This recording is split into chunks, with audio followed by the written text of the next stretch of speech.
Pushpa Aman Singh. She's the global leader at GuideStar India and Giving Tuesday India. And she's been the force behind Giving Tuesday India, starting up and literally going from growing 10x over the period of a year, which is, if you look at it in the global scheme of things, Asha and others will tell you, has been quite phenomenal in terms of the growth. So Pushpa has been working to see how platforms can tap into individual giving effectively, and how do you prepare non-profits to be able to effectively work in an integrated manner within these platforms. So over to Pushpa, if you could tell us about what's been happening. Yes.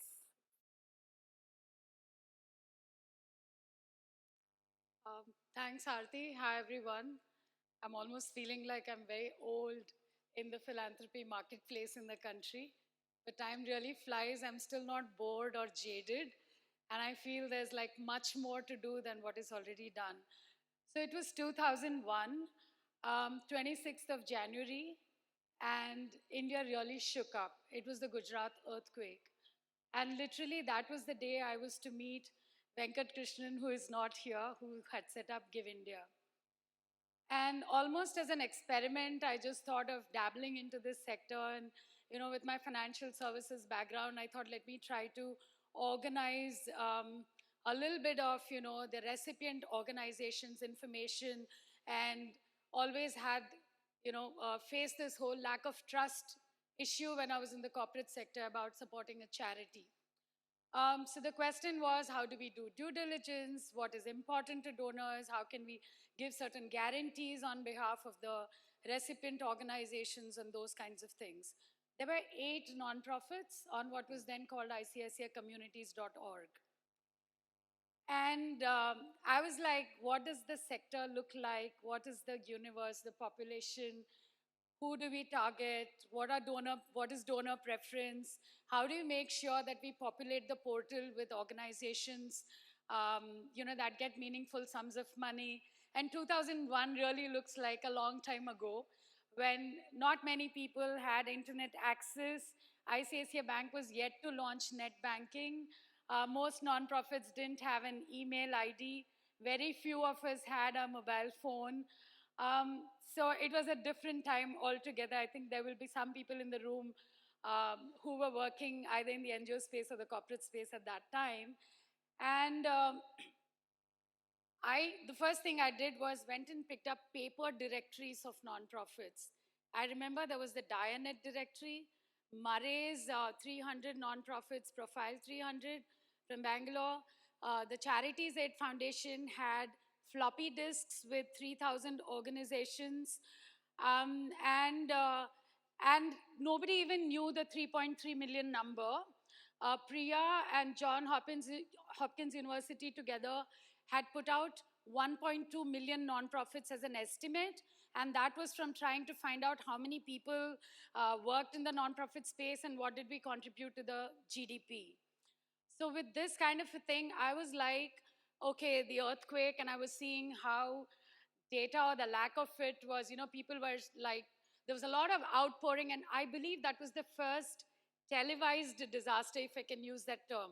Like the first time we could see pictures of what was happening in Gujarat on national television, as well as globally, people could see it. Mr. Narendra Modi was that time the chief minister, and Mr. Hasmukh Adia was the person responsible for coordinating earthquake relief.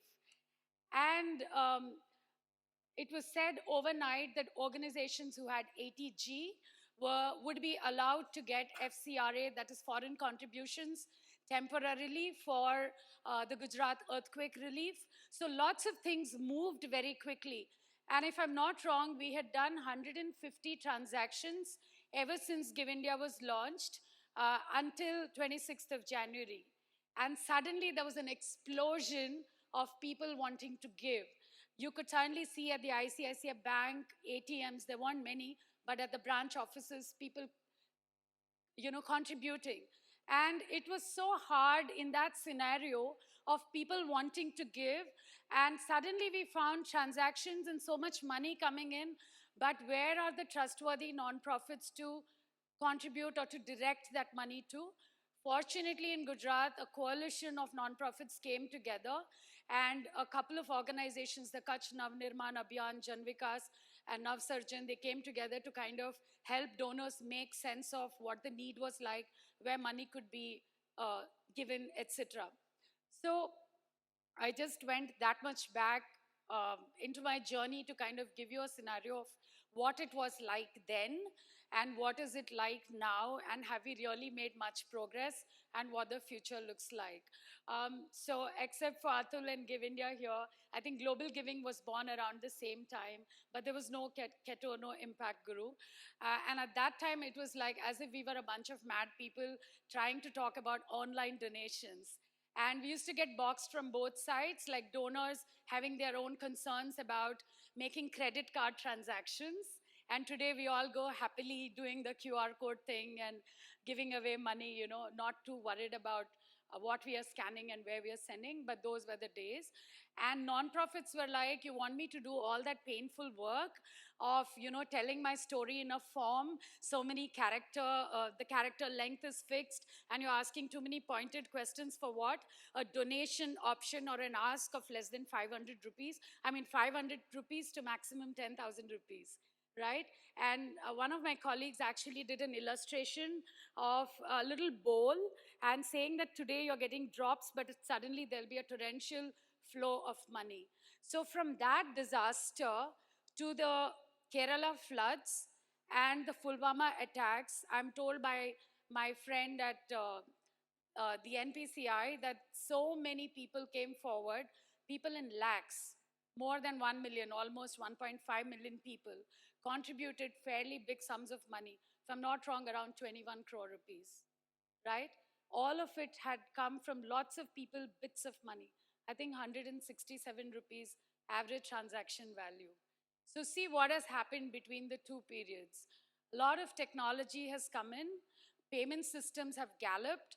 I'm not an expert in this. My co-panelists can tell you much more. You heard about machine learning. You'll hear Atul talk about a lot of things, and Piyush will tell you the sense of urgency, hopefully, and what makes people give. But I decided to focus on the nonprofit side all this while. So from 1.2 million, you knew there were the NGOs, and my first target at Give India in those days was from 8, how can you take it to 50 nonprofits on the portal? And it took me 6 months. And today, if you want that number for any campaign that you run, it is between 6 minutes and 6 hours.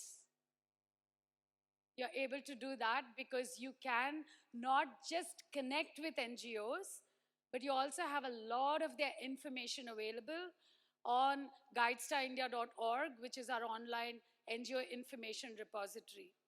So whether it is some of the ecosystem studies that CSIP carries out, or what CAPS in Hong Kong does, the Doing Good Index, India has the highest nonprofit response rate in these research studies. We're able to do that because of a very low-tech solution. We just completed 9 years of guidestarindia.org. We're still using the same old technology, and I hope some friends in the audience who are philanthropists looking for ideas, I'll talk to you about what you can do to shake up the infrastructure. Just as the Gujarat earthquake, nature shook us, all of us, and said, here are ways to give. So what did we do? What took me 6 months to get 50 nonprofits, 80% of my time I spent on finding out where they are. So all those paper directories and floppy disks, we used only 500 hard copy letters to send to them to reach 5,000 because a bulk of them would come back. You just changed the address label and sent it back. We don't do that at all now, right? Because the email IDs are organized. So I understood then that just the contact information, having it correct is most important so that you reach the last mile. There were so many NGOs for who we opened their first email account. And NGOs even today are so sweet, they share the password with you. And you have to say that, please change your password. So that's the level of trust that organizations repose in us as the intermediaries. So what happened? From 50, we reached 100, 150. We started increasing the threshold for assurances and compliances, so the number of organizations would keep falling. And then, I don't know, Atul, you all are at the tier 1 or the listed NGOs in the sub 200s? Yeah? So all this innovation, all this giving that is happening, and the fabulous work that the intermediaries do, it still reaches a few hundred or a couple of thousand. So I said to myself in those days, in 2004, October 30th, is when I met folks like Marie Qureshi, the founder of Global Giving, and Bash Smith, who had founded GuideStar. And we were at this exotic location by the Indian Ocean. Venkat, my boss, had pushed me to go and attend that meeting and listen and hear what kind of innovations are happening to leverage internet technology to do good. I just fell in love with GuideStar because all it did was very low tech, just putting all the information systematically as you would in a database. And the power there was allowing the contributors of the data to keep it fresh and up to date. So what happened with that was it's inclusive, it's non-judgmental, put your own information. All that the technology did was whatever you entered, what today we see with Facebook and others, you type in and you see it there instantly. And for us, information power was not withholding information. You saw Asha talk about what Henry Tim said, old power, new power. So GuideStar was all about just letting nonprofits tell their story, but in a way that you could do a simple search on the back of that data, and people are able to find organizations that they need to on the fly. So when I am here, the mobile local, hyperlocal app came to us last year. Within months or literally weeks, they simply ported all of the GuideStar NGOs onto a map app. And today when someone calls us and says, I found this woman by the street, I need to find help for her, you go on GuideStar, you just go on your app, and you find a set of NGOs around you who you can contact, get in touch, and get the problem resolved. So literally, when it's 6 minutes or maybe 60 seconds, you're able to find an organization that works or solves a problem that you're faced with as an individual, as a beneficiary, as a corporation that needs nonprofit partners. So I was pretty surprised when I was at a organization that's using technology and e-commerce to solve some of our biggest problems, saying that they haven't been enabling contributions during disasters because they don't know trustworthy nonprofits that they can get in touch with quickly. So sometimes we are all blinded by, sometimes not just technology, but things beyond that. So what I'm trying to do at GuideStar India is to put information and to shine light on it and talk to people like you all who can then build products and services on top of that. So what did we do? Where are we now? From Give India, I set up the GuideStar project, and finally I came to running this organization. When people like Atul and I meet, they would wonder why just 9,276 organizations as of this morning. It's because it's not just collecting the information, but talking to each nonprofit why it is important to be transparent and put your information out there, to be accountable to the public at large, to people with who you don't have a one-on-one relationship, but just allowing society to see what we're doing. And this particular information that you're putting out is safe, that it won't get misused. I still remember when I started, people said in Bihar, extortionists will come to you if you put your nonprofit financials online. I was told by people in Orissa that if donors got to see their income and expenditure account, there would be some of the service providers to nonprofits would take a percentage of their income as the fee, or they would know that they can afford to pay. None of this actually happened. People came to me and said, if you put your trust deed online, you're compromising so many things about the nonprofit. None of that has happened. So all of these organizations put their PAN number, right? No PAN number is masked on GuideStar India. Niti Aayog's Darpan still doesn't reveal the PAN. So the reason I'm going into some of these details is that we have islands of excellence now in the nonprofit space, and people who provide technology are coming up with solutions. But unless and until we have enough nonprofits out there to participate in this marketplace or to leverage these products, we're not really going to move the needle. So the information side of things is what, or like Aarti said, the NGO discovery process for all of you who want to give, how do we address that? So I'll again repeat, it's low tech, but making sure that you have the right data in the right place, the integrity, the quality of data, and the providers or the nonprofits of the data feel comfortable and confident. And it is building trust with those organizations um, as their friends is what I think we have tried to do.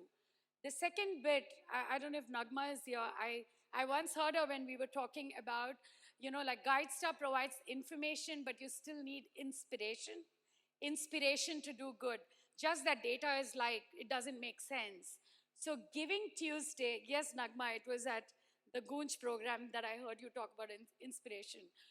So what I love about Giving Tuesday and why GuideStar India is facilitating or anchoring, and as Asha said, we don't kind of write it and structure it and ask people to celebrate. We're just holding it together, bringing best practices from our friends across the world, from our friends here in the room, and giving you like a little framework, putting the date, evangelizing the concept, helping nonprofits and others figure out how they can put their assets to good. That is what we try to do. So with Giving Tuesday, what I'm doing is learning from our collaborating partners what works and kind of bringing that together so that we do something together collectively as a sector. I hope you will be asking questions as to how the philanthropists can support this, so I'll keep that for later.